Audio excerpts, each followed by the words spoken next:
You're on the Punchline with Kelly Pavlik and James Dominguez. And we got a nice little show today. I do. We get to talk about Lomachenko. Definitely. And you got guests on. We got Christy Martin. And Caryn Tate. What do you think? Well, I'm excited to talk to Christy Martin. You know, we met her about a month ago, and she's such a wonderful person. I just looking forward to talking to her again. And I always like talking to Caryn. She's her boxing knowledge is awesome. Oh, I think it'll be good. So, what did you think about the fights this past weekend? That's what I was going to get into. I think Lomachenko is the real deal. And again, I got in arguments about it. He's just too good right now. At that weight class, I don't see anybody touching him. I mean, the guy does things. Not only is he fast, but he's aggressive too. He's right in your chest. He makes you miss. Yeah. He does things that are just I haven't seen anybody do it. I don't think there's going to be anybody who's going to beat him in that weight class for a long time. Yeah, I don't see it either. I mean, it's kind of sad that these fighters nowadays, they can't even get a break. Lomachenko wins right away. They have him fighting Mikey Garcia, or they have him fighting Rigondeaux. Give the guys a break. They just fought. I agree. And you get into the matchups of, I don't know, like him and, okay, Rigondeaux is a good fighter, great fighter. I mean, he's probably the most talented along with Lomachenko. No, I agree. And I can't say that I may have to edge towards Lomachenko just a little bit more skill-wise, but see, here's the difference. Rigondeaux moves around more, and he gets himself out of the way of punches. He don't throw as many punches as Lomachenko does, and he's smaller too. True. You know, so he's naturally a little smaller. If that makes any difference with the style of fighting that they fight. But exactly. As where Lomachenko is in your chest the entire time, making you miss and bringing the fight to you. Rigondeaux moves on his feet around the ring more, and again, like I said, sometimes he makes nice moves, but he's too far out of range. So with that being said, if they were to fight, I would have to go with Lomachenko due to the fact that he's in your chest, he's going to throw more punches, and he can move in midair while punches coming. True. And again, Rigondeaux is that good. To most boxing fans, they may think that's going to be a boring fight. Plug it into Kelly's because it's a match hook. Most fans may think that's a boring fight, but I personally don't think it is. No, I don't. But do I see? But what I do see is Rigondeaux just being too small for Lomachenko. I mean, people are saying Mikey will beat Lomachenko in size. What makes you think Lomachenko will beat Rigondeaux in size? But again, what my saying on that, with their styles, will size actually really play a role in that with their styles? I think when it comes down to actually being hit, it'll play a factor. And I've never seen Lomachenko's chin tested, but I have seen Rigondeaux, and he has been hit solid. He doesn't take punches too well. Yeah, I would lean more towards Lomachenko because he comes at you. He's in your chest and he's fighting. In a close tactical fight, I think that would also push in his way when it comes to the scorecards. Yeah. With him being the aggressor. Well, I agree. But again, Rigondeaux is just they say a fighter like Lomachenko comes around once in a lifetime, but it's kind of hard to say that because Rigondeaux is almost every bit as good. Yeah, I'm not going to say he is as good because Lomachenko does different things. Like I said, Lomachenko will dodge a punch while he's in your chest and you're firing it, and he's at a different angle. But Rigondeaux is every bit. So this weekend I just couldn't bear to watch it. You know what I mean? I couldn't bear it either. Yeah, it was a bare necessity. Yeah, the fight got very boring somewhere in the mid rounds. But you know what though? Well, I almost said Barricabelli. Barricabelli. But you know what? I mean, I was really impressed with him. I like the killer instinct in Lomachenko, and that's something he's built up over those past 9 fights. Yeah. You know what I've been hungry for today? Some salmon. It's a panda. And some bamboo bamboo sticks. eucalyptus. I had a craving Isn't for that, them. isn't that a koala? What have you been hungry for? Probably fish and shit. huh? Garbage, campers, garbage for some reason. Campers, yeah. Picnic basket. Picnic baskets, campers, garbage. Probably, Children. probably tastes like Bush Light. Dude, I saw a shirt yesterday. This is crazy. Some guy had a shirt, and on it, one of our buddies, the one that runs Youngstown boxing page, he had a shirt and it had Chris Hansen on there. It said "cock blocker." That's fucking horrible, dude. I shouldn't even be laughing at that. That's horrible. Chris Hansen, cock blocker. Yeah, but we'll get back into the fun stuff. But I don't know, man. Like that Lomachenko. Now getting into that with him and Mikey Garcia. Yeah. Now people are gonna be like, "Oh, you're biased because you take Mikey Garcia on every fight." Here's the difference in that fight. Mikey Garcia is technically sound, as I say it over and over and over. Exactly. And on top of that, Mikey Garcia is fast and he could hit. He could hit at the weight class that he is at now. The weight class that Lomachenko is below. Yeah. Okay? So keep that in mind now. He makes the moves and he's going to be naturally bigger. Lomachenko will try to bring it to him, but Mikey Garcia's size and with his ring generalship, I think takes him to a win in that fight. I agree. Lomachenko is going to be in there. Lomachenko also uses his strength. He's naturally strong. And the thing that Teddy Atlas was bringing up, which I don't agree with, and I was shaking my head, he goes, yeah, they call him Nitro and the Matrix. He goes, the only thing that he don't have is his punch. And I said, because he plays with people. He's in there. He pitter pass. That's the third fight in a row now that he's made somebody quit in the corner and on a stool and not want to fight no more. And believe me, he's 130 pounds when we were in Washington, D.C., and he was throwing body shots when he wanted to, and you could hear him echo throughout the entire arena. I've seen him spar. Lomachenko wants to fucking put it on somebody, he's going to do it. He hits hard. He hits like he got like a bear claw. Yeah. But the problem is, Teddy Atlas, I think he just says some of the dumbest shit he could possibly say. You know what I mean? No, I know. Some of the things he just says don't make Teddy, sense. yeah, but sometimes Teddy Atlas does make some good points. He does. Oh, of course he does. But even a blind squirrel gets a nut every once in a while. Broken clocks right 2 times a day. Yeah. But no, you know what I didn't like? I didn't like the way he talked to Tim Bradley. He talked to Tim Bradley like he was some sort of chump. You know what I mean? Yeah. Tim Bradley's a 5-time world champion. No. I would definitely listen to Tim Bradley more than I would Teddy Atlas. Teddy Atlas never had a fight. No, I don't know. I don't know. I just thought that the way he talked to Tim Bradley was disrespectful. What are you going to do, though? Nothing. Tim Bradley signed up for that. Darren James is bothering about a T-shirt. I'll get you a T-shirt, Darren. I promise. Is there anything else? Any questions? No questions. They're just talking about Darren James is speaking in cursive. What's that? Darren James is talking in cursive. Speaking of cursive? Yeah. I wish I had a shirt. Give me a fucking shirt. I need a shirt so I can wear it out to clubs. I need a fucking shirt. Should get a shirt of the bear. Some of this bear dick. But yeah, so that's how I looked at it this weekend. I thought, early on in that fight though with Lomachenko, boy, he just missed a couple. See, that's dangerous for Lomachenko because of his style. Yeah. That kid could fire some bombs. Yeah. That kid was known as a power puncher, and he fired a couple. When you're on the defense like that, and Lomachenko's in your chest and he's busy with those little pitter pass shots, setting them up. Yeah. But sometimes you get a guy like him, that kid that fired those punches off the ropes. Mayaga? Yeah, he just missed a couple of them. I mean, he tapped the chin on a few of them, but dangerous. And that's something that maybe Lomachenko may need to go back and work on when he's got somebody on the ropes like that. Great. I think maybe slow down on those little pitter pats because the guys are already in a defensive mode. Yeah. If you notice, Mayada or however you say his last name, Mayaga. he was on the ropes and he was covering up already. Yeah. So you're already winning that round, being the aggressor.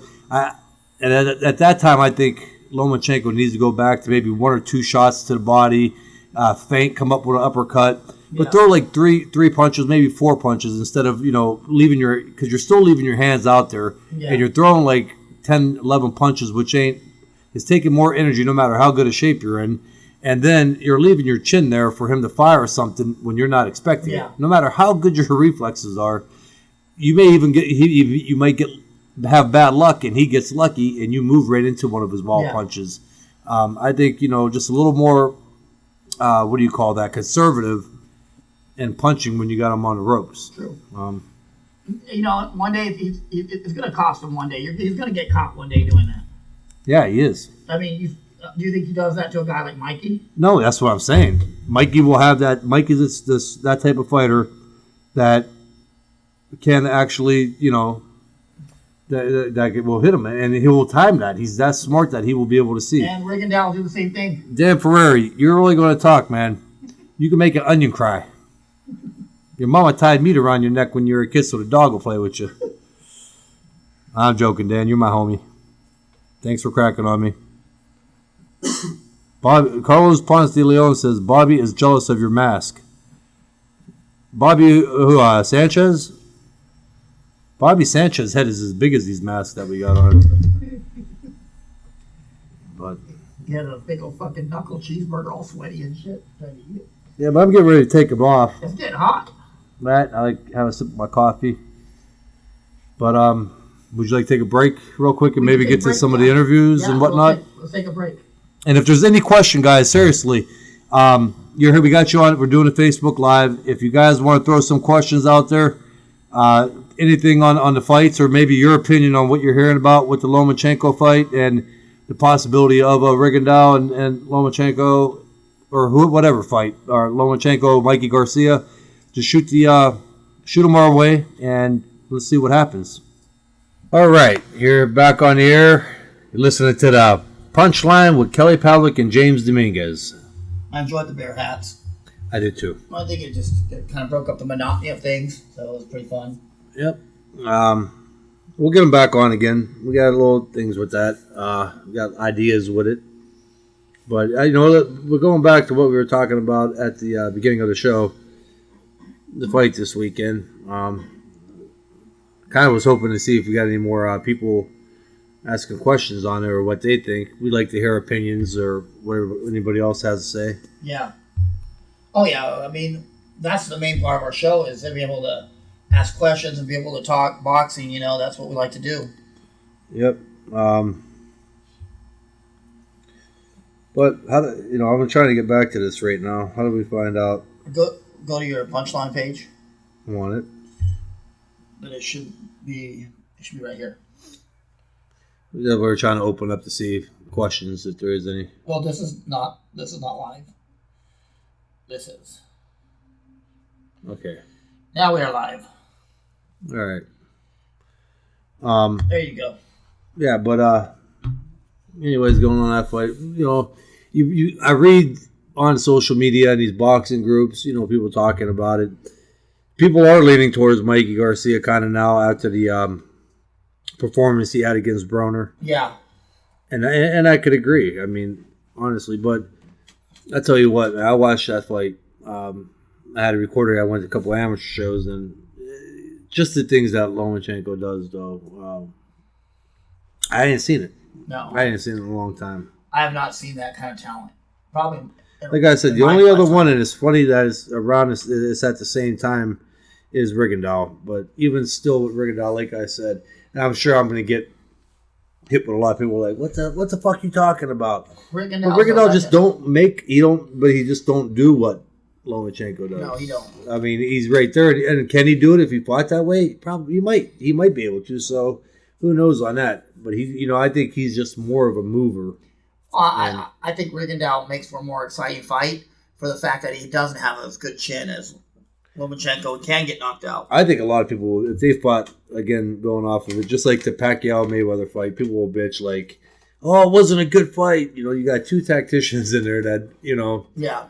And to the non-boxing person, they'll probably think it's a boring fight. But to the average boxer or boxing fan, they're going to, really respect what they would be doing if they fought, True. the tactics and everything else that goes into it. I agree. So how was your amateur fight this weekend? It was pretty good. There was a nice turnout for the fights, and I had a couple good fights, but it went pretty well. The main thing, I took my son, and that was kind of like the biggest only boxing match he's been to live. I try not to. If he wants to box, I want it to be his choice. I don't want to put him in that sport. Yeah, exactly. But we'll see though. But yeah, we got 2 guests today. Who do we got on first? Christy Martin's going to be first, and then we'll have Caryn Tate, which is, I think, exciting. I love talking to both of them, so I think it'd be great. Yeah, it'll be good, interesting to see what happens. Again, guys, we're on Facebook Live. If there's any questions or anything, shoot them our way. And Jeremy, you're right. Miguel was touching Lomachenko in that fight, and he was going to. He's a world champ. He was the next world champion. He's going to land. That's what we were saying at the beginning of it.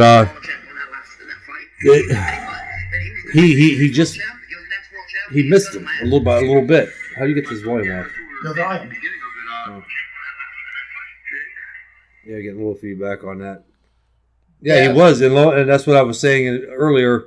Lomachenko got to watch. You got to be a little more conservative when these guys are gun shy when he's fighting them, and that's because Lomachenko can hit, and he's just so fast, and he's all over the place. So they cover up when they're on the ropes, but for Lomachenko, the dangerous part is he's sitting there throwing all those little punches, pitter pats. Yeah. One of these guys, when they're in a shell, they can fire a shot out of that and catch him. Exactly. And he just missed. I mean, he just missed a couple punches that could have put Lomachenko on his ass. True. You want to... We're about 2 minutes from Christy Martin. Hey, Alicia. We're about 2 minutes from Christy Martin calling in. So you want to go ahead and get the call-in ready? Yeah. What we got to do on that is hit that, and then go to your... wait for the call to come in. Speaker. Got it. And then we'll be good to go. Yeah. But you know what? I don't know. I don't see very many people in the division giving Lomachenko a hard time. Not at that weight class. Maybe at 140, at 147, you'll see a little more. Well, I think now getting up to that weight though with him, his height, I see that being. I don't really see it unless he's really going for record books and everything else. I don't see him 147 because your talent, natural talent will only carry you so far. Could you imagine the size difference between a guy like Spence and Lomachenko? That's what I'm saying. Lomachenko's a big... And not only that, now you're getting into guys that are just so talented themselves that not as talented as Lomachenko, but they're talented and very talented, and they're that much bigger. Yeah. Well, look how big Spence was. I'm still kind of shocked how big he was. Yeah, I mean, I think about it. I mean, it's kind of dangerous. I was gonna say you're not gonna tell me for 1 minute that dude was a welterweight. I mean, you couldn't convince me if I didn't know who he was. Exactly. I would have said he was a middleweight. I agree. But anyway, I think Lomachenko 135 would do good with Jorge Linares, things like that. But I also think that's who I personally feel that's who Mikey's fighting next is Linares. Mm-hmm. They said Mikey's camp said in a few days they would have word of another fight in November. I see it being hard for them to make a Lomachenko Garcia fight. Also, they're not going to make that. Yeah, because by the time, if it don't happen now, I don't see it ever happening. I mean, Mikey's getting ready. He's making plans to move up. Yeah. Okay, Lomachenko, if he moves up, they're going to give him 1 or 2 fights to get himself fit in, especially if he's going against a guy like Mikey Garcia. They're going to get him used to that weight class. And then by that time, Mikey might be making moves up to 147 because Mikey is the type of guy who will fight anybody at any weight. So he will. That's it. Okay. Well, let's go to the phone. Hello. Hello, it's Christy. Hey, Christy, how you doing? We got Christy Martin on the phone. We got Christy Martin on the punchline. So what's going on there, girl? Just hanging in there, trying to keep on keeping on. Hear that? How about you guys? Good. We're doing great. Getting everything going here. For some of our viewers who don't know, Christy Martin was how many time world champion were you, Christy? 3 times. 3-time world champion. She was one of the pioneers of women's boxing. and one of my favorite fighters. She fought on the undercards of Mike Tyson, Chavez. She was a mainstay of the 90s boxing. I remember enjoying watching her fights. If you ever get a chance, go to YouTube and look her up. She's amazing. Exactly. So, Christy, we hear that you're a promoter now. How's that going for you? Skin. You know, it's a totally different world being the promoter. I think it's much easier being the fighter. It was a lot more fun to crawl in there and do your thing. As the promoter, you know, we're the ones taking the risk, the gamble at the end of the night. We may be the only ones walking away without getting paid. So it's a tough situation, but I love it. You know, I love the sport of boxing. So anyway, to stay involved, that's what I'm going to do. Yeah, I mean, from what we heard, that you did a great job in your last fight. You sold out. Absolutely. You know, Charlotte's been very supportive of the last two events I've done. Both sold out. Both the cards have been really good competitive fights from top to bottom, and that's what I want to continue to do, is just bring good boxing to Charlotte and build from here. Yeah, exactly. But promoting's a hassle too, though. It really is. It's a pain in the butt, Kelly. I mean, these guys don't want to fight. You know, get that insurance and start doing outside fights and hope they get canceled and you get the money. They just want to talk about it. They don't really want to fight. No, everybody wants to be a fighter until it's time to fight. You know what I mean? Absolutely. But I mean that wears on you. I know that wears heavily on you as a promoter. You know, thinking you have a fight made that you have to jump through your ass at the last minute to get another fight going again at the last second. You're calling everybody, you know, and cashing in on favors you don't want to call in at that time, but you have to use them up. You have to get opponents in here, like you say, you know, last minute things. People are not making weight, or they didn't do a certain blood test. Whatever. Exactly. It's a hassle until the promotion is over and you're back in your hotel. Yeah, it's true. So how's it North Carolina? How's everything treating you out there? Yeah, it's good. You know, working with Form Fitness and the fighters there, Levante Early, Stevie Massey. We're just trying to go forward and just really putting a lot of focus on boxing, and also working with my nonprofit, Christy's Champs, to establish an after-school program for some local kids in Union County. So I'm, you know, very busy, very excited. Just got home from Las Vegas, had the guys out there sparring. So nice. You know, a lot of stuff going on. Don't you? And you work with a lot with domestic violence victims as well, too, right? You have a lot of things going on with them. That's what we're doing with Christy's Champs. We're working with Turning Point at the Domestic Violence Center here in the Charlotte area, and just taking some of the kids that are in the shelter with their mothers and bringing them to the boxing gym, letting them do some boxing classes, some MMA, just some conditioning, but basically trying to give them that safe family atmosphere and just let them get away from reality and the hassles that they may be dealing with for a couple hours, a few days a week. Definitely. So what else? You got any more fights you got planned putting on, or I mean, how many do you try to get off a year? I'm trying to go once a quarter. So the next fight is actually going to be November 18th here in Charlotte, back at Center Stage. So you know, we're working on the headliner now, but hopefully it'll be another great night of fights, and you know, maybe you guys will have time to come down and hang out with me. We would love to. Yeah, that last one, you know, unfortunately with everything going on, couldn't make it. We were in Brooklyn. Yeah, but you know, what a great fight that was that you were at, right? Yeah, we went to Brooklyn for the Mikey fight. What'd you think about it?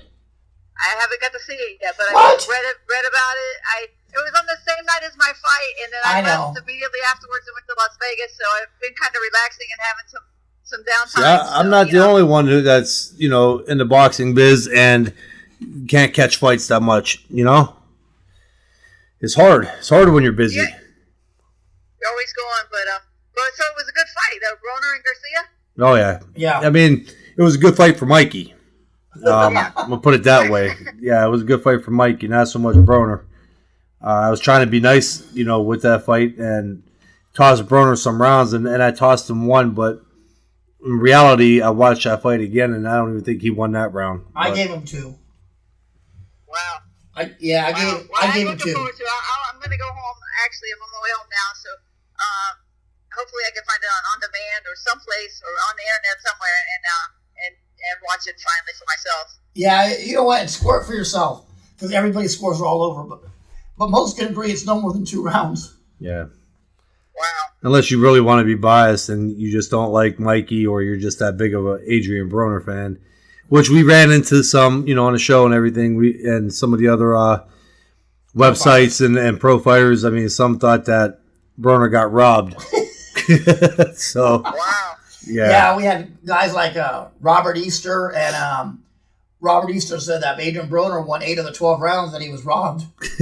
Fuck. Wow. Well, I have to say, I've heard no one with that take on the fight. Everybody that I've talked to all about Mikey Garcia looked like the real deal, and the future of boxing. Well, Christy, the day we got there, we went and visited Mike in the hotel room. Me and Kelly did, and we got there. And first thing me and Kelly noticed was Mikey has the color in his face. You know what I mean? He has color in his face, and he looks healthy. We saw Broner a little earlier, and he looked like a skeleton. He looked awful. And that played a big role in what we thought, too. Yeah. Broner lives on the edge, so he, probably had to struggle at the end to make weight, and, maybe he was in shape, maybe he wasn't, who knows. Yeah. But as you know, Kelly, if you're going to fight a real fight like that, you have to be focused, and everything's got to. Corners. When you get to that level, everything has to be on point, from weigh-ins to training camp to conditioning to, just how you feel that day, what you eat, everything has to be on schedule and in the right place when you get to that level of fighting. When you're facing a Mikey Garcia, you can't have any flaws. But so, what do you think right now? What do you think about boxing? The state of boxing in 2017, how it's going, how it's been so far? On the positive side, we're seeing so many more fights on, free TV. Lomachenko was on ESPN, so that's how positive I think boxing's been, getting more exposure, and the guys at the top level are fighting on free TV. So that can never hurt boxing. No. Just to see fights like Broner and Garcia being made, that's what we need more of. Just exactly. Fighters fighting each other. Kovalev, Ward, Spence, and Brooks. All these fights out there. So far, I think it's been huge. And then the weight classes, your welterweight division right now is just jam-packed. And you're excited not only for the end of this year, but 2018 to see what lies ahead. Well, Mikey just said that they're coming out with a decision. They have a decision made, and in a few days they're coming out with a new with a fight for November already. And we're thinking it's probably either Linares or either Danny Garcia. Wow. Yeah. Great fight, and that's the thing, we need to see champions that are willing to fight. And that's rare. Not just once a year, but to fight once a quarter, or 2 or 3 times a year. We need to see these guys, so we feel like we need to feel invested in them as well. Exactly. And what's your opinion on the state of women's boxing nowadays, Christy? I know you would know better than us, and we want to ask you how you feel about women's boxing as a whole now, the state of it.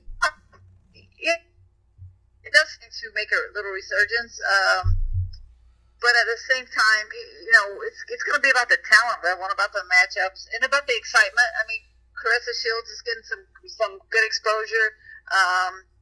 Tate Taylor is getting great exposure. Then I can't remember the girl's name, but there's going to be a female fighter make a pro debut on the Mayweather card coming up. So it's getting opportunities. There's going to be these women able to stand up and really make a big splash, so that people will start to watch women's boxing again. It makes you wish you were around this time where the money was at finally. I mean, when you guys fought, you guys had to work. You guys had to work second jobs just to keep fighting. Yeah, I was lucky because with King being my promoter, boxing was my job, boxing was my life. But I was just very fortunate because most of the women, as you said, were working a second job or a real job, as I refer to it. I mean, I don't think it's a job when you love what you're doing. I never even considered boxing a job. Exactly. I said when it became a job and I was just doing it for the money, I would retire. I didn't. I didn't. But that was my thought anyway. But in all fairness, you were one of the pioneers of sport and the first superstar of the sport. I think I was in the right time. I was in the right place at the right time, and anybody that brought excitement to a show under Mike Tyson, they were going to continue to get exposure. That was the thing. You weren't afraid to mix it up. You weren't afraid to get hit. You weren't afraid to bleed. I mean, that was big for fans. Yeah, you know what else too? We were talking with Ann Wolf, and she was mentioning how maybe to get women's boxing big again and get it back out there. And she made a lot of good points. And I think that a lot of promoters should be pushing it more on the undercards. I mean, they're starting to a little bit, and they have in the past. But I think it should be a little more of a push. And I think it's just a trend. I think more other females see that and younger females see it, the more they'll start heading to the gyms. And then you can start, and again, with the amateur program, building up the amateur program with women boxing. I think that would be a big kickstart for it.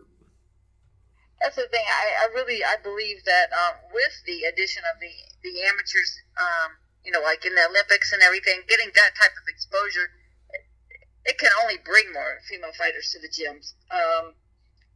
So as that builds, we're going to see if women's boxing can stand, or is it just going to cycle in and out? And that may be too. It may be something that just cycles around every 15 or 20 years.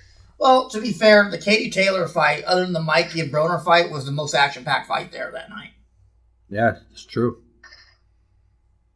It was one of the best fights, you said? Yeah, Katie Taylor was one of the best fights of the night. Yeah. And even 90% of the fans would have told you the same thing, that other than Mikey, the Katie Taylor fight was probably the best one. I think she's probably the best female fighter out there right now. I agree. And you know what? Me and Kelly get a lot of trouble for saying that because we were told we're racist or whatever comes in at that time. You're racist? Yeah, for liking Katie Taylor and not Clarissa Shields.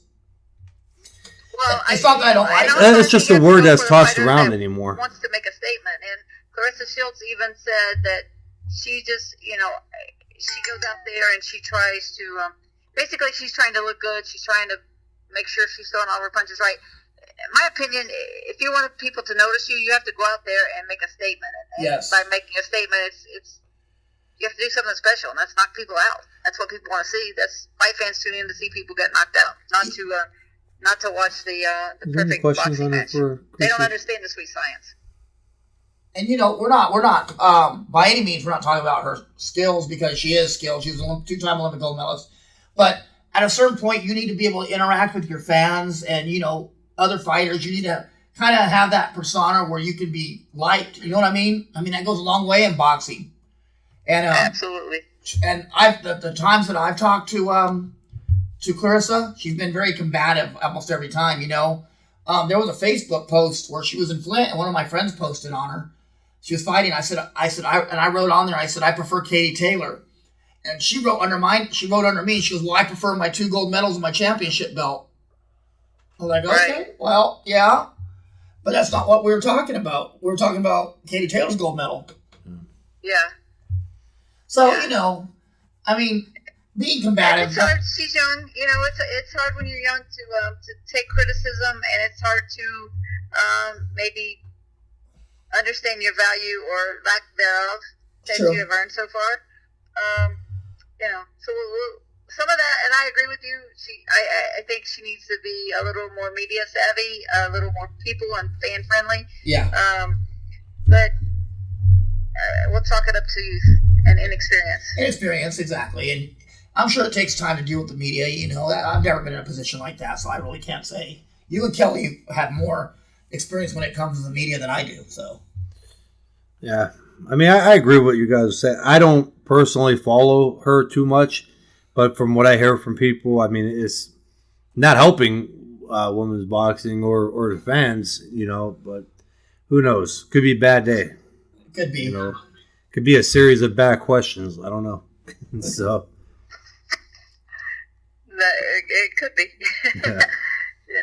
Again, I've sat with her, and I did a media roundtable at the WBC convention this year with her, and afterwards, spoke to some other people that maybe somebody should talk to her and explain to her that, talk about racist, I don't think anyone should refer to me as a tough little white girl. I'm just a tough little girl. It doesn't matter what color I am. Yeah. or a good weight If you fighter want, from the 'cause race Midwest. keeps getting thrown into everybody's mix. Or yeah, or You know. Kelly with Dana Rosenblatt syndrome. He's a good white fighter from the Midwest.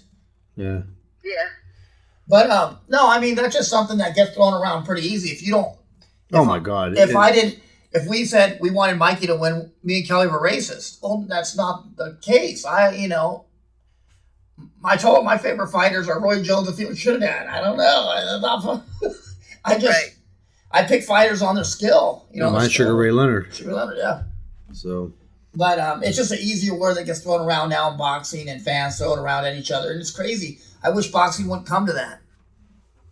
Right. I wish the world wouldn't come to that. Exactly. But let's get past it. So I have a question to ask you. We, as former boxers, we always like to talk about weight. How was cutting weight for you when you were? Did you have trouble with it? Oh my goodness, absolutely had trouble with it. Yeah, I don't know. I don't think there's too many fighters that walk around at their fight weight, or what Bernard Hopkins maybe did. Lomachenko. But I got a question for you on that. Women are uptight about their weight and don't let people know. How was that for you?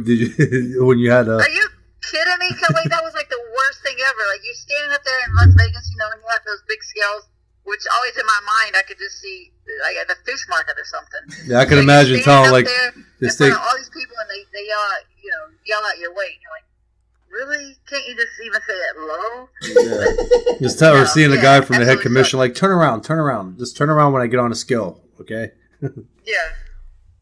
What kind of things were you eating in camp to make weight?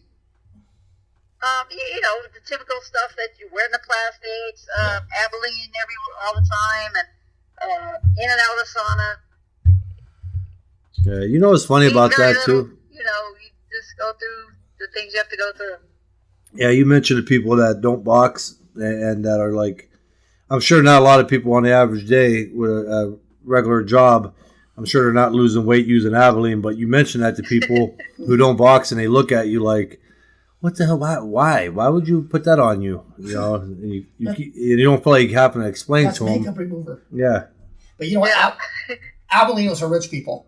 We used to use rubbing alcohol and baby oil. Remember, you'd pour about a quarter of the baby oil out and put a quarter alcohol and shake it up, and it worked just as good, and you smelled good after. Right. Yeah. Well, Chris, is there anything you want to throw out there? You want to promote anything or let anybody know what's going on? Yeah, we're just have everybody, especially in the Charlotte area, to get ready for November 18th, and look out for Christy's Champs. It's a nonprofit that we're going to do a lot of positive things with domestic violence survivors and victims, with their families, with everything, just to help them grow and get re-entered into society. Awesome. Yeah, we'll talk to Amy and have her push that on our website. On our website and on our Facebook page too.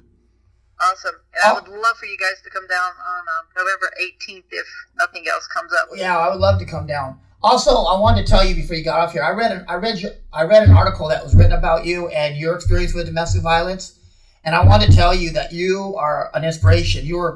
I got in my feelings reading that, that article about you, and I wanted to tell you how proud I am to know you and how awesome that was and how strong you are as a person. Well, thank you very much, and I say to everyone that will listen that God left me here for a reason. There's some days I don't know what the reason is, but in general, I think it's to help other people to not go through what I had to go through. So hopefully, through Christy's Champs and through boxing, I can make a difference in other people's lives. And you are now. And I appreciate everything, and I appreciate you coming on the show. Thank you, guys. Well, have a great day. You too. All right, and we'll be in touch with you. Thank you very much. All right. Bye-bye. Bye.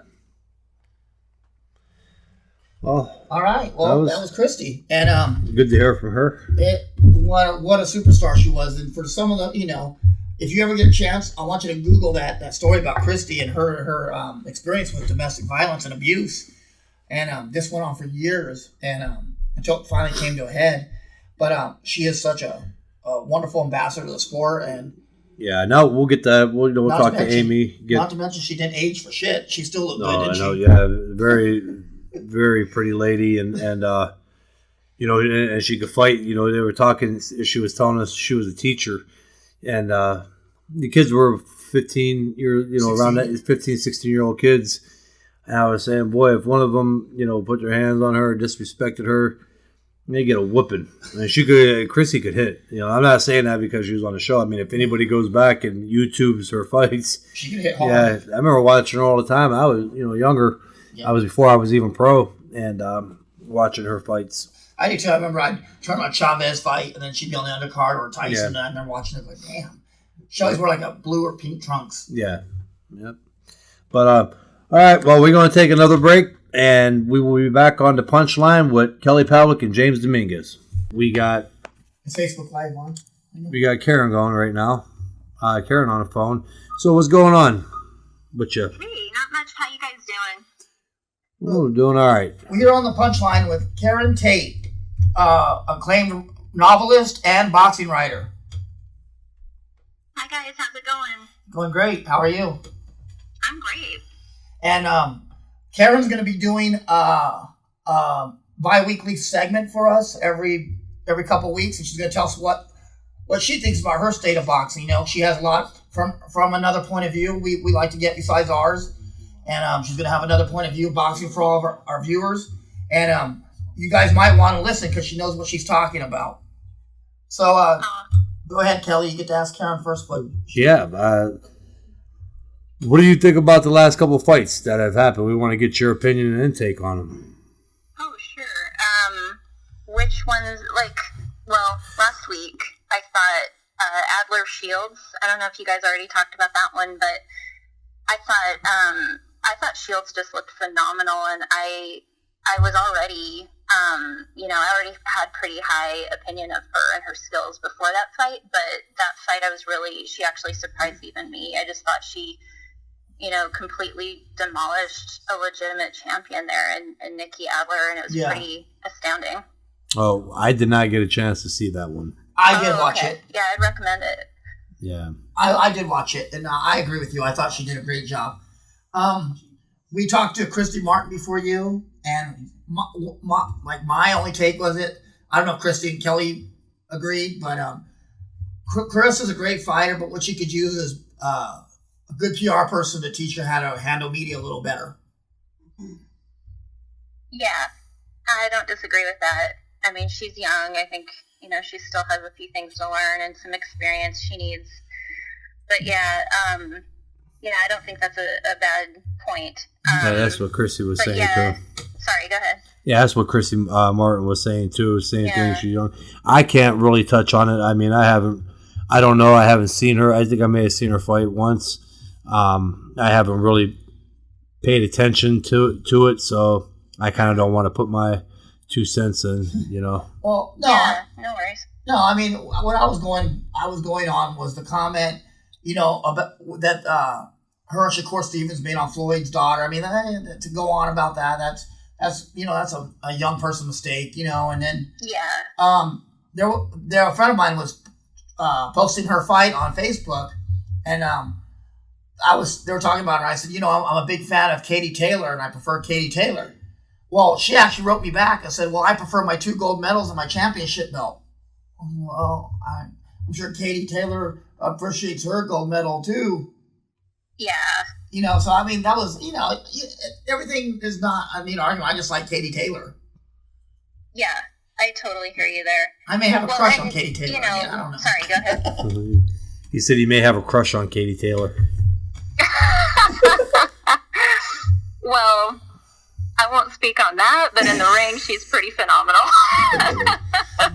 So, what did you think about the Mikey Garcia fight? I felt like Shields, in the ring, I can't comment too much on what she does out of the ring. I don't pay a lot of attention to that, but in the ring, I'm super impressed. My concerns before the Adler fight were that, I felt like since she turned pro, she's been fighting a little bit wild and, hasn't been using her skill set as much as I would like to see as she did in the amateurs. And I felt like, hey, you're now facing a legit champion.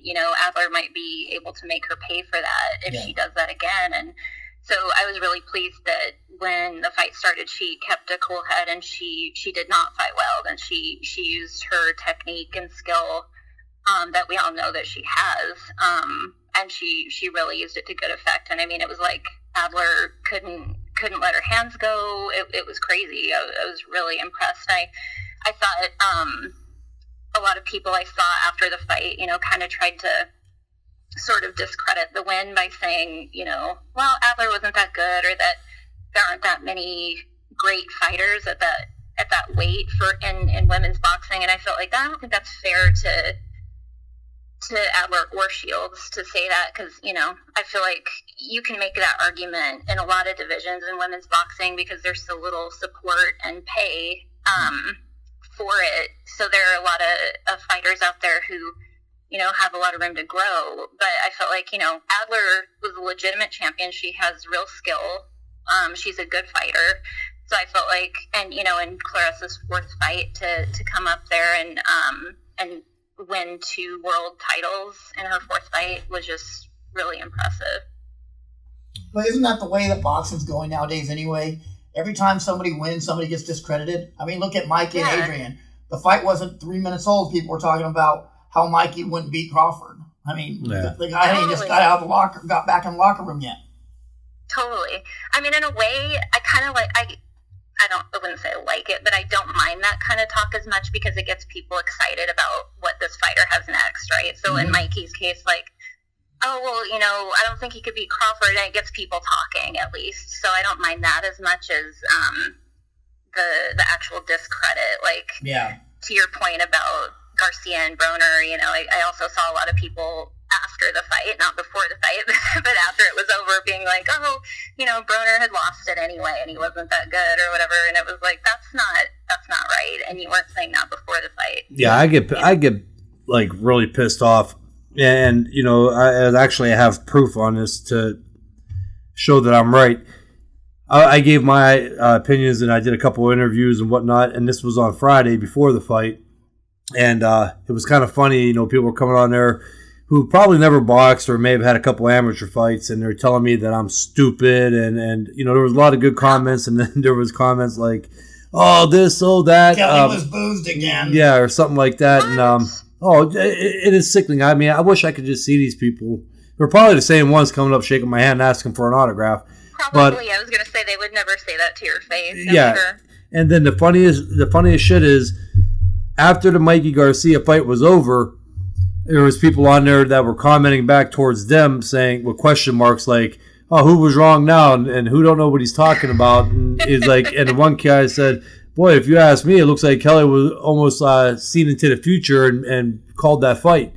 Totally. So, yeah, it's funny. I mean, and no matter what, like you said, I mean, it happens, and James said it's boxing, and it's the fans, and it's asinine, and then you find yourself arguing with these people, and you don't know who, they probably never had a boxing match in their life, and you're just like really arguing with them, and it gets frustrating, and sometimes it takes a smack in the face, to go, all right, man, I'm just gonna put this one to the side, Yeah, totally. Yeah, a lot of these people can be, I like the word troll because that's exactly how they come off.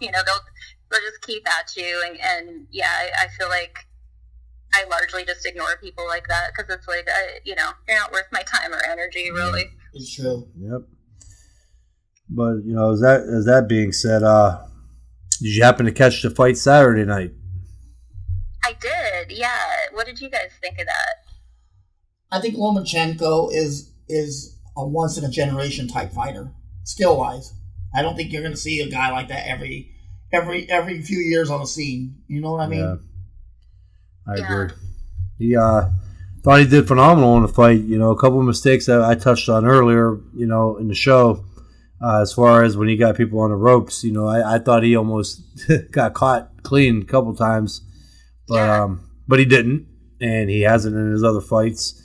I just think if there's any one flaw that I could actually toss his way, and it's a very fixable flaw, I think that would be it. But other than that, like James said, I mean, The only other one out there right now, I think, is Rigondeaux, and he's very comparable to Lomachenko's skill level.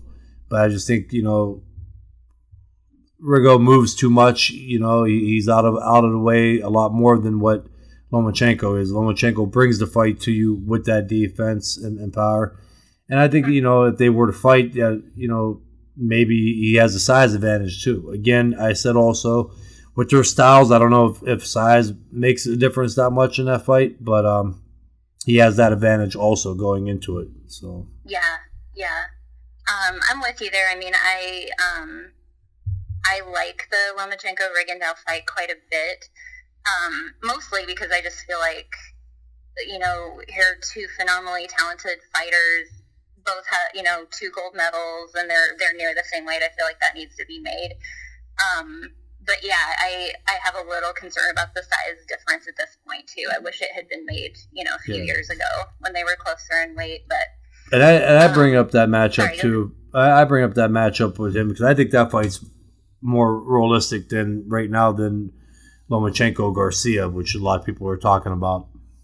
Yeah, because of the politics, you mean? Well, that, and then Mikey's size, and then, I personally feel that if Lomachenko moves up to fight at that weight class that Mikey's at, they're going to have to give him 1 or 2 more fights to get used to that weight. What I'm thinking. And then I think by that time, Mikey's going to be moving up, for bigger fights himself. So we're already talking about Mikey and Danny Garcia for November. Yeah. So. Yeah. I think the more time that goes in between making that fight happen, the less chance that there's going to be. Yeah, agreed. Yeah, and I, as far as Lomachenko, I'll just say up front that when I discuss fighters' abilities and skill, I'm really not looking to criticize. I'm just trying to be as objective as I can, and I like to kind of look at them and as if they were my fighter, like as if I were their trainer, and kind of look for ways that my fighter could get beaten rather than, what they do well. And with Lomachenko, I feel like the jury's still out on him for me. I think he's a really talented fighter. That's really clear. He's got a ton of skill. He's super fast. But I see him do a couple things that I think could end up being issues against higher level opposition. And maybe we can talk about it offline or whatever, but Kelly, I would love especially to for you to kind of rewatch a couple of his fights with that in mind when I tell you what it is and see if I'm right, because I'm curious about it. I haven't heard anybody else mention it. You call me anytime offline. What was that, Kelly? Sorry. I said you can call me anytime offline. Okay, cool. No, I would be interested. I mean, I've seen some flaws also. But I mentioned it. Well, I seen a flaw, and I mentioned that. And again, we have to go back and also remember that he really don't have that many pro fights. Right. He has 7 more than people give him credit for. Yeah. He was in the World Series of Boxing. I don't care. Without headgear and smaller gloves, you're fighting a pro fight. Yeah. But, but I've definitely, sometimes I get caught up in just how talented somebody is, and I don't pay attention to it. It's hard for me when he's in there dominating the fights like he is. But, yeah, if you have what you're saying and if you see him, and then he gets in there against a guy like a Mikey Garcia, I'm very sure Mikey would expose those flaws, That's my thing is I think that, a certain way you might be able to say it is I feel like Lomachenko's kind of looking like a young Pacquiao as far as, his foot movement, his activity, his speed, right? And I feel like somebody who could potentially beat that would be a young Morales or a young Marquez, and I feel like Mikey may have that, and Rigo might too, because I feel like, they were super technical fighters, and they were kind of able to, see through the movement and the activity, if you will, to sort of, have a style that counteracted that, and I feel like Mikey and Rigondeaux might have that as well. Exactly. I made that comment the other day that Mikey wouldn't be rattled by Lomachenko's movement or his angle punches. He wouldn't be shaken by it because he's a patient guy and he's already studied him. Yeah. I mean, don't get me wrong. Mikey would come out worse for wear in that fight regardless because Lomachenko's just that good. Yeah. But it would not be easy. It'd be a hard fight regardless. But I really do think that Mikey could take advantage of Lomachenko the same way Salido did. Yeah, and I was going to mention him, actually. Like, I feel like, not you guys, but a lot of, media I see about Lomachenko, people seem to kind of forget about the Salido loss, and I feel like, I think that fight showed us a lot about Lomachenko, primarily that I feel like he's very vulnerable to a buzzsaw type style, and I think, not that that's specific to Lomachenko, I think a lot of boxers these days are vulnerable to a buzzsaw, but I think he could be in trouble if he faces another guy who, not that Mikey's a buzzsaw, but he, like in the Broner fight, I think that he showed a certain level of, doggedness there that I think could be put to good use against somebody like Loma. Yes. I don't see on that point there though. I have to say from this point. I mean, if you fought in that World Series of boxing or not with no headgear and smaller gloves, it's not pro boxing. He's getting paid. But it's not. But it's not pro boxing. It's not. Amateur is not pro, and to go out the Salido fight, I mean, it was a second pro fight. I mean, most of your world champion and good prospects come up and are groomed, and they get used to, it's a process of getting used to pro boxing, and they start you off 4 and 6 rounders, then 8 rounders, and then 10 rounders. I mean, some people say that Salido exposed them, but again, I go back that was a second pro fight. Yeah, like you were saying on that, but also that's for a normal amateur. This guy's 396-1 with 2 Olympic gold medals. Totally different than pro. But you've seen every style you can possibly see at that level. But you haven't seen it in the 3-minute rounds and you have seen 3-minute rounds. And I'm talking about. Yeah.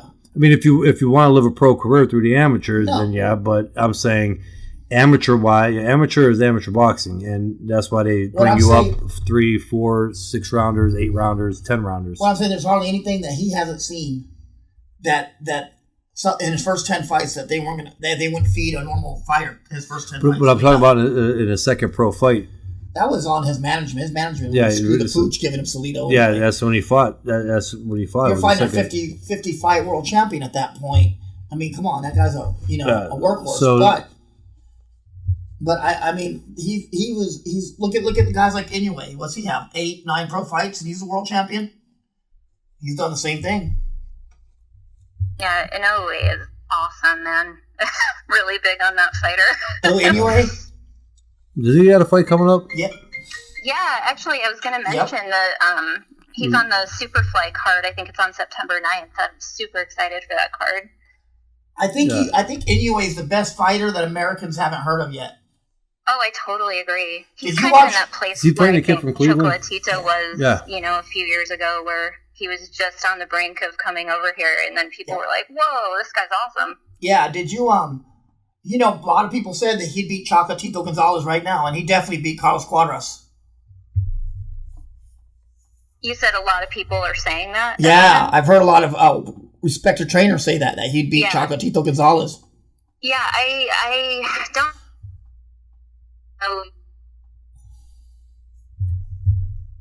Oh, you there? Well, off air a little bit for a second. Oh, okay. Oh, they're okay. You can hear me now? Yeah. Okay, cool. But yeah, I think Inoue, honestly, I think he could beat Chocolatito right now. I don't know about Cuadras. I think, I kind of feel like Cuadras is really underrated by most people. I think really highly of him. I think he's a phenomenal boxer, and I think that would be a really, really tight matchup. But man, I would love to see it. We'll talk offline. I'll tell you some cool stories about Carlos Cuadras that we can't say on the air. Awesome. One of my mentors and trainers is Rudy Hernandez, who trained Carlos Cuadras, and nice. And Robert Garcia trained Carlos Cuadras. So we've actually got to hear a lot about Carlos, and but we'll talk offline. Carlos is a good guy. He's talented, but I got some interesting, some funny stories that you'd love to hear. Awesome. I love it. Sounds great.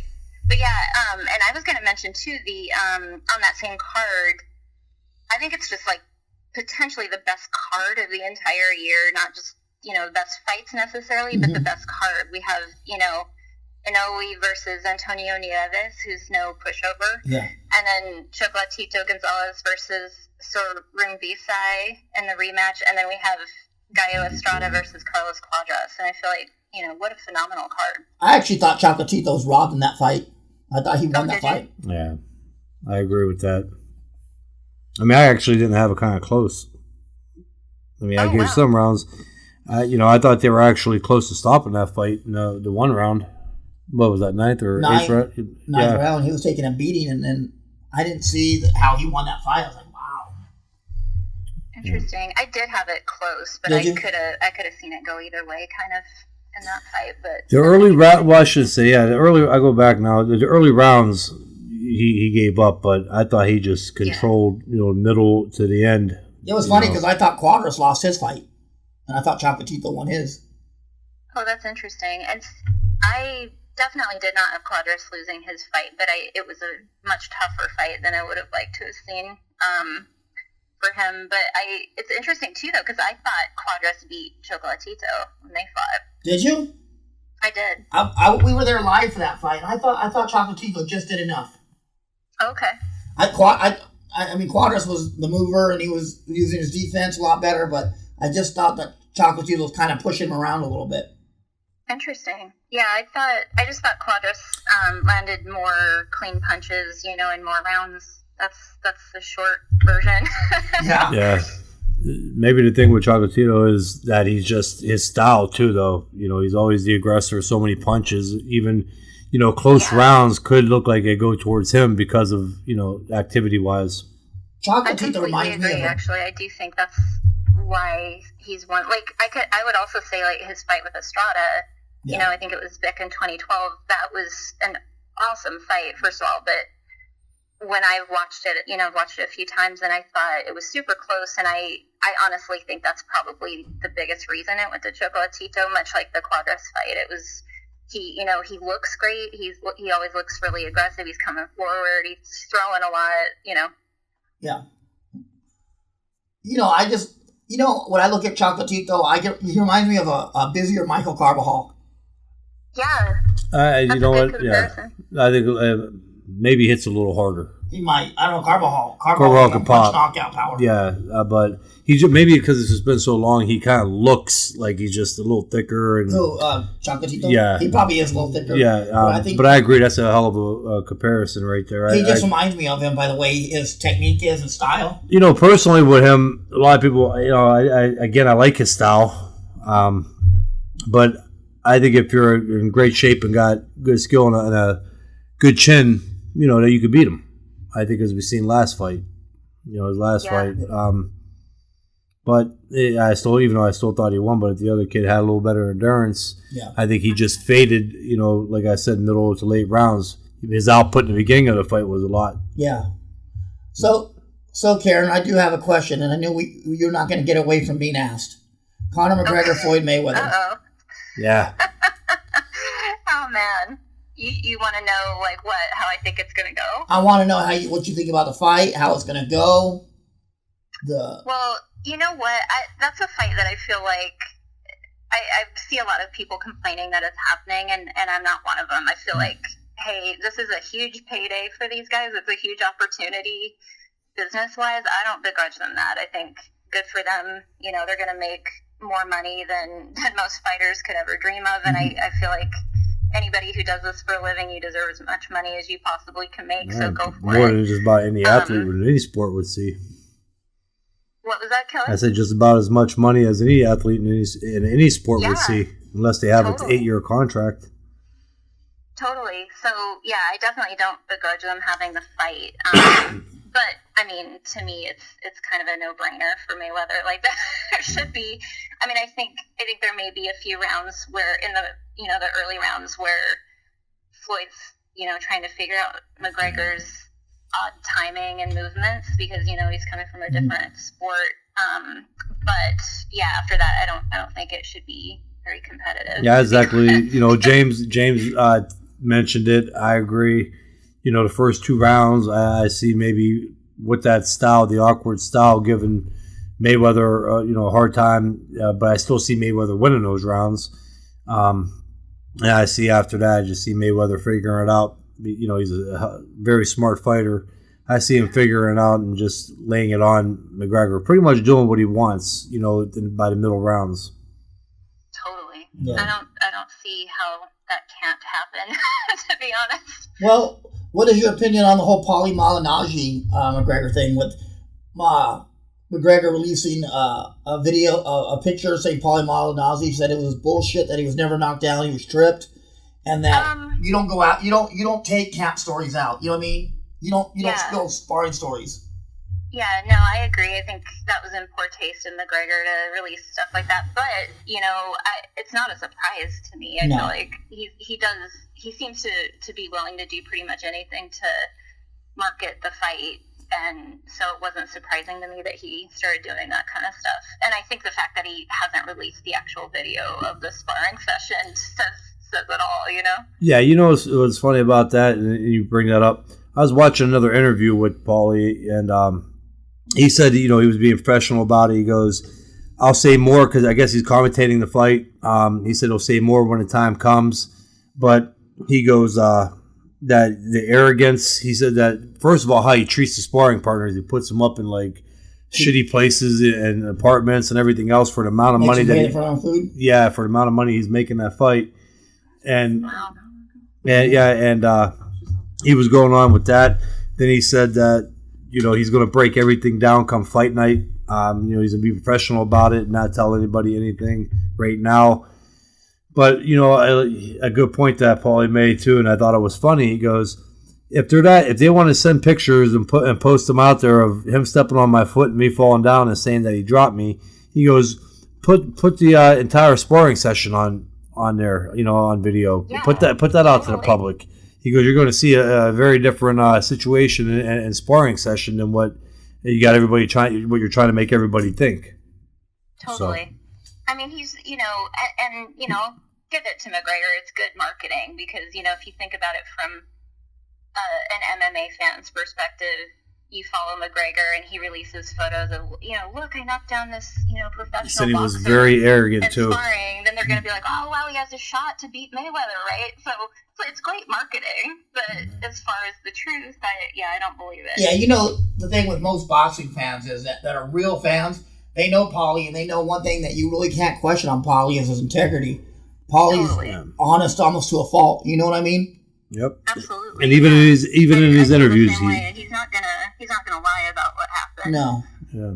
So I mean, McGregor didn't fool anybody doing that. I mean, maybe for a few tap out wearing bozos he may have, but yeah, he didn't fool. Exactly. And you know, like I said, Paulie, you know, he's been very, very mature, I guess to say, and good about this whole situation. You know, he's been respectful. He hasn't went and really badmouthed to a point. McGregor, you know, he has said that he's very arrogant. Again, that goes back to mentioning how he treated his sparring partners. Pay his bills. He didn't pay him for his sparring. Yeah, they didn't pay him for the sparring after they leaked footage of him on the canvas. Yeah, you know, and that kind of, I've heard that from a lot of people. Again, I don't want to say that McGregor is arrogant. I'm just going, you know, reliable sources have said that he is, and it kind of makes me, you know, cheer for Mayweather even more. And not only the fact that I'm a boxing fan, but you know, when you hear things like that, it kind of turns you. When you do something to a nice guy like Paulie, you do. Exactly. Totally, and especially hearing how he treats his sparring partners and all this. Particularly in light of how much money he's making. That's what they were saying. He was saying he did, like, when you do a camp for that kind of money, it's nice, but you don't have to go overboard for the partner. But at least make it where they have sheets on the bed. You know what I mean? Yeah, comfortable. Yeah, totally. Because at the end of the day, you want to do that because you want to get the best out of your sparring partners. That's why you want them fed. You want them fed. It's a win-win situation, right? Yep. I mean, look at Mikey. Mikey built a whole wing on his house for just the sparring partners. Yeah. Did you see that? Yeah, you mentioned that. Laundry services and their own kitchen, their own chef. That's awesome. Yeah, I mean, that's something you want to do for your sparring partners. You take care of them, they're going to take care of you. Your sparring partners decide how good you're going to do in your fight. Right. Well, that really shows a lot about Mikey's character right there. Exactly. Yeah. And the same with Paulie, you know, like Paulie said, he didn't expect to be in a 5-star hotel or anything like that. He was just hoping for a sheet on the bed. Yeah, he said, going in, he didn't ask for no extra money. What they offered him, he took. He didn't need the money either. Exactly. I mean, you don't make Right. it. I mean, he could live the rest of his life on just commentating the fights. Totally. But, yeah, it's clear, he just did that for the experience, and then, for it to end that negatively, I feel bad for him. Yeah, and we got to spend some time with Paulie. We walked into the Garcia and Broner weigh-in. We probably weren't in there 30 seconds, and Paulie grabbed Kelly, gave him a hug, and made him sit at his podcast. Oh, that's awesome. Yeah, it was a good time. Hopefully, we're trying to get him on the show, too. I know he's busy. Cool. I mean, he's all over the place. But, hey, well, is there anything before we let you go that you would like to get out there or promote? Or just check out my writing, as always, on boxing.com and Fight Hype. And, I just keep putting out more stuff. So, and you can also check out my website, which is KarynATate.com, for, any news or latest info. Well, but we're adding that to our webpage so they can do that because it's sure a contributor to our show. yes. awesome. Thank you guys so much for having me. This was really fun. Oh, yeah, well, every other Tuesday you're going to be here. you're going to be used to us. So. I'll be here. All right. All right, Caryn. Well, again, thank you, and we'll be talking to you soon. Thank you, guys. It's an honor. All Talk right. to you soon. Bye. Bye. Bye. All right, bye. Just want to take my clothes off now? Come in. Well, that was Caryn Tate. Caryn Tate on the air, and again, it's always fun having her on. She's just so damn knowledgeable, and not saying it because she's our guest, but she's just so knowledgeable in the sport of boxing. And I had one disagreement with her, but she made a point that where she had backup, I guess, for it in her taste, but she knows it and she watches it and she can explain why she feels that way. I don't think we really want a show where we all agree with each other. I don't want a show where we lick each other's ass every episode. Do you? No, it's not fun that way. No, I mean, we disagree sometimes on fights. We disagree on rounds. Especially Me and you were arguing at the Broner fight on sphincter fizzlers. We were arguing at the Broner Garcia fight on rounds. Yeah, the first round. And the ninth. I seen it different. With that being said, I can see why you may have taken Broner in that first round. Honestly, I mean, I could really see that. I mean, it's not like that was just an idiotic choice that you had there or opinion. But from my standpoint, I just thought that Mikey was more of an aggressor, and the punches that landed more cleanly was Mikey Garcia, even though there was only like 4 of them thrown. I could see from your point of view on the same thing on the first round why you would have scored for Mikey. Yeah. So I mean, it kind of just went to what we judge on, as us judging what we were looking for. I don't know, maybe because I was an aggressor in my fights, and that style was just. But I don't do it all the time because of that reason. I mean, I really watch, and I'll give my opinion after the first time I see it, but I really like to give an opinion after the after the second time watching it. So that's where I'm at on that. But anyways, we'll fix this. We're gonna take a break, and then we may be back on for some finishing parts of the show. For the close up on the show today. Yep, and again, thank our guests, Caryn and Christy. Christy, awesome having them on, and boxing-minded people who actually pay attention to the sport for what it is. Well, let's just go ahead and give our last 5 minutes of closing. Want to do that? Well, we can. Oh, the food will be here. Is there any questions though that we're not getting to? Now, let me just go to mine and see if there's any questions in there. Yeah, you can go there and look it up. We couldn't see him because we had his phone up for the call. The calls, which we're going to be having this all fixed here. Hopefully by next week. Well, we got the speaker at home. Do you remember? Yeah. And we got a producer that can fix that speaker. Now, how do I go back to this is the live? Let's see where we're at. There it is right there, isn't it? I think so. Huh? Just go to comments. Yeah. All right. Boom, great show. Here we go. That's what you think about Ray Barlow. Ray Barlow. He was a CR. Yeah. Remember CR? Mm-hmm. I think I don't know. I saw him fight at that card in Atlanta. I think he has a lot of potential. I mean, he's hard to really gauge on somebody on a second pro fight, but you know. As I was saying with Lomachenko, obviously Lomachenko had a longer amateur career and I mean an unbelievable amateur career, but it's still a second pro fight. I think you can only be able to tell more and more as he fights, as he progresses through the ranks. And I think right now is a good time to get him a couple different styles of fighters and let him just see. Everything slows down in the pros, and other fighters do things. You'll get some experience, journeymen who've been in there with everybody. I think the kid has a lot of talent though, and he's a very humble, very nice. Yeah, and he's a really respectful kid. Joe Getzy had mentioned Mikey Garcia, Danny Garcia. Who wins that? Mikey, pretty easy. Yeah. I think Danny doesn't. Danny's not really what you call a boxer. Danny's a guy that likes to throw a lot of haymakers, and he will fight you. But as it comes to skills, it's a big difference in skill level. Well, I agree. And I think it's going to be exciting because Danny comes to fight. Yeah. But yeah, that right there, I think is definitely Mikey Garcia, as we've been mentioning. I don't know what Getsy's thinking asking that question. I mean, he supposedly listens to the show, and he's going to say, who do you think wins, Danny Garcia? I think Linares would have gave Mikey a harder time than Danny Garcia. I think Linares is a better boxer, you know what I mean? So yeah. I think that would have gave him a... I look at Danny Garcia again, and I'm not going to use the term because I get in trouble every time I say it. Yeah, but that's why I think Danny Garcia is. He's exciting. He's a hell of a test for kids that are on the brink of fighting for a world title to really gauge where they're at. Yeah. I think that's the type of fighter that Danny Garcia is. You know who Danny Garcia reminds me of? Vinny Pazienza, not attitude-wise, but maybe as an overachiever. He's an overachiever. He's a guy that's gotten a lot farther than you would expect he could, that he should have been. Yeah. You know what I mean? Like, say with Vinny Pazienza, he wasn't the greatest fighter. He wasn't the most talented guy. But he went a lot farther than he should have. He carried the Ultimate Warrior routine a long way. Yeah, they used the God-given talent that they were blessed with. And he made the most of it. Yeah, they made the most of what they were given. And, people can say that about me.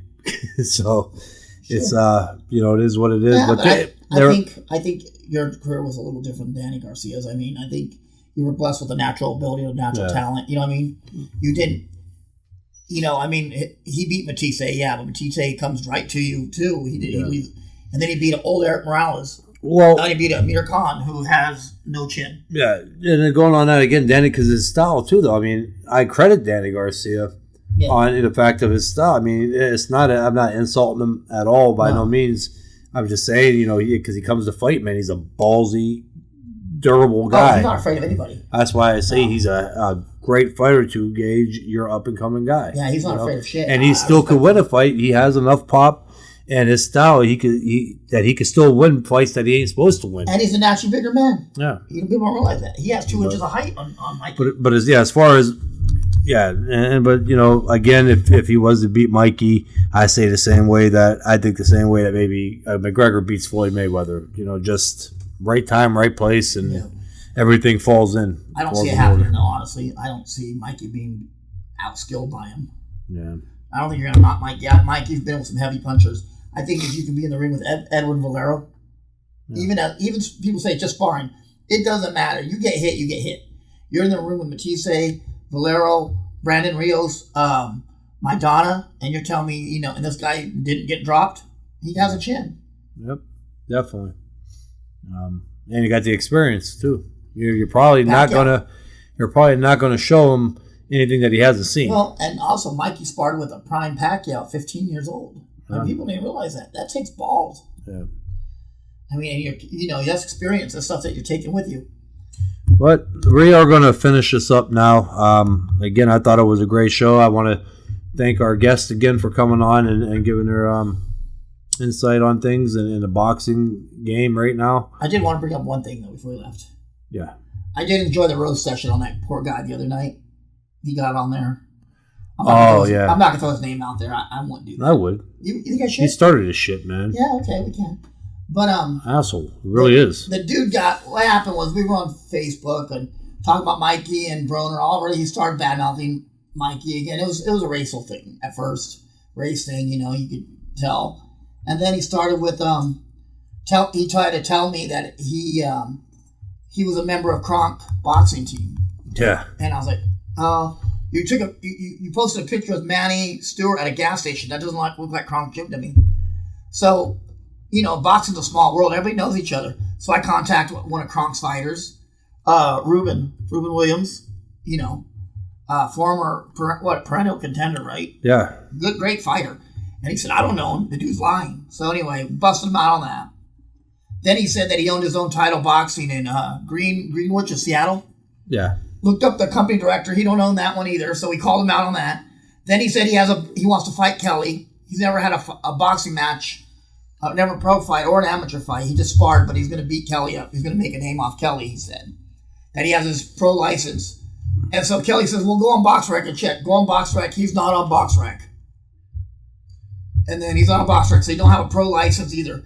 We're like, dude, you've already told 5 lies in an hour. He did, yeah. His government name. Yeah, he had to, we had to go to his what was it on? Yeah, this dude was like fucking gone. I mean, he was gone. And Ray Jacobs. Yeah, Ray Jacobs. And you think like, what the fuck are you thinking? I mean, first of all, anybody that boxes, they're like professional, knows BoxRec. So like, if you go to somebody who's like, yeah, man, I was a pro fighter. First thing I'm going to do is go to Box, which pulls up from 1895 or 1900. And if you didn't even have a pro fight, but you got a boxing license, it shows up on BoxRec. Yeah. It'll say 0, where you're from, birthplace. You actually, mine's on there. If you look, never had a pro fight, it's on there. Yeah, birth date. And so you're going to throw that lie out there. That was funny. And just talking shit. That was funny, though. I mean, when he got caught and then he kept saying, then he do only God can judge me. He used that whole Tupac shit, the whole Tupac, that only God. Yeah. I said, dude, you're a trainer at Title. What's that one scene? We'll go to court and see what happens. Yeah. But I told him, you're not a trainer at Title. You make $20. You make $20 a class, dude. And then Jason Bailey got in there and hammered him pretty good. Oh no, we got Daniel Rodriguez. Why are you going to roast me? It's not you, Daniel. You know Daniel, don't you? Yeah. Daniel's a fool. Yeah, he is. Daniel got hit by a bus. Hey, Daniel Rodriguez, a pro fighter, he was training for a fight and he got ran over by a senior citizen bus. Did you ever get hit by a parked car on a parked bike? On a stationary bike? He did. He got hit by a senior citizen bus and they broke his leg. Joe Fix said, Big Bad Connor picks a washed up, out of shape, feather fisted 140 pounder for sparring. I mean, I agree with as far as his punching power, but I'm talking about Paulie. Yeah. But Paulie could fight. Paulie could definitely fight. Paulie whooped that dude's ass. And you know what, Joe? And Connor, again, going back to the sparring session where they showed the pictures on social media and everything else, and Paulie calling him out. I thought it was such a professional way of doing it, too. Like, well, just show the whole fight then. If you got the balls to show that one picture, show the whole entire sparring session. Yeah. And again, they won't do that. It'll be released anyway. Paulie has it. He just wait to release it. Oh, I know what you're saying, Joe. I know you're not disrespecting. But yeah, going back to that, and like Paulie said, he goes, he stayed professional all the way through. He goes, I'm not going to do anything to ruin the fight. But he said, I'll come fight night. He's going to be commentating. He's going to give his analysis and breakdown of it and what he thinks, and he's going to throw out the flaws of Connor. Mm-hmm. I think. And he's not. Father Time shows up on everybody at different times. It does. And, I think Paulie hit harder than a lot of people gave him credit for. I think Paulie had a lot of hand problems, He did. Paulie had fucking terrible hands. People don't understand that either. When your hands are brittle, man, after being beat up so bad, either sometimes you can suck it up, and sometimes, depending where they hurt at, you can't suck it up. You just got to go in there and do with what you got left. And what people don't realize is Paulie was a master boxer. Joe, probably. He was a great fucking boxer. He whooped Juan Diaz's ass. He did. It was good. I mean, you don't fight as long as he did either in the big fights. Again, this ain't kissing Paulie's butt. It's just true. You don't win 2 world titles by being average. And you ain't going to find me on here. Joe's making some good points. Yep. But you're not going to find me on here bad-mouthing the kid. I mean, no matter if he was not a good fighter or if he was. Yeah. I just think he's. I got to meet him personally, and very few people in this day and age can you meet and have respect for. So Exactly. and that's how I am, and I keep it honest with that. He's a very, very nice guy. So, But yeah, I think today was a great show. I mean, good guest, and we are going to work on getting everything else fixed. Our phone camera, it's showing our lips. and our sound machine. Yeah, we got two guys sitting right on the other side of it that ain't touching it, and they're actually laughing. They have yet to fix it. We'll see how long it takes for them to fix it. I thought the show was over. Well, we're saying goodbye, but we would like to have the camera adjusted. To Hey, all right, we got it fixed. All you gotta But do is put the heads back on. slide it. okay, yeah. Well, we're gonna say bye. The panda and the grizzly bear or brown bear says goodbye, and we will be back on Tuesday, and we will talk to you. If you guys got any questions, still you keep hitting it on this Facebook Live even after we're off. But thanks again, and thanks to our